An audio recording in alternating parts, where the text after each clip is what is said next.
দাজ্জাল কি মানুষ না জিন নাকি?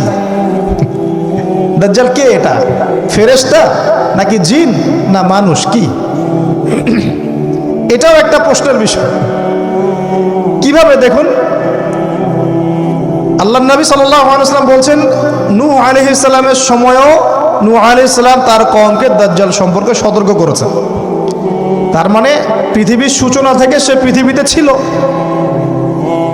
এবং সে বের হবে শেষ জামানায়, এবং বের হয়ে সে তার অনুসারীদেরকে নিয়ে বিশ্বটাকে শাসন করবে। তার মানে অনেক লম্বা একটা হায়াত সে পেয়েছে।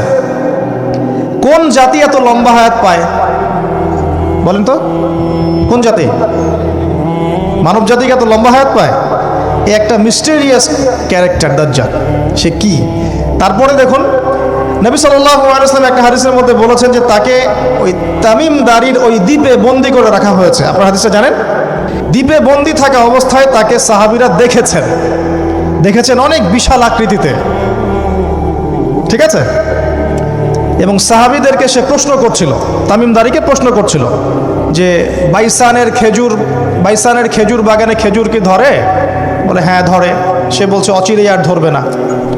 তারপরে বলছে তাবারিয়া হ্রদে কি পানি আছে? সাহাবীরা বলছেন আছে। বলছে অচিরেই পানি থাকবে না। তোমাদের ওই উম্মি নবীর কি খবর? তখন সাহাবীরা বলছেন যে তিনি মক্কা থেকে মদিনায় হিজরত করে এসেছেন, বদরের যুদ্ধ হয়েছে, বালতির মতো তার অবস্থা, একবার এদিকে পাল্লা ভারী হয়, একবার এদিকে পাল্লা ভারী হয়। মানে বদরে জিতেছেন, উহুদে বিপর্যস্ত হয়েছেন। তখন এই ব্যক্তি বলছে যে তোমাদের জন্যে উত্তম হবে ওই ব্যক্তির অনুসরণ করা।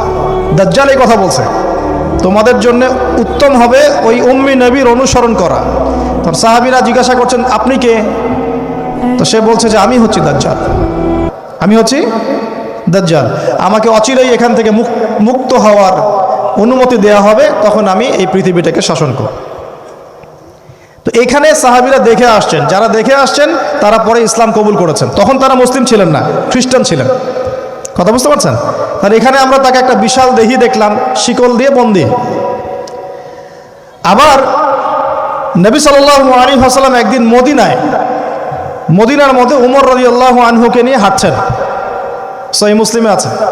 খবর পাওয়া গেল যে মদিনায় একটা যুবক ছেলে আছে, ইহুদি মায়ের সন্তান,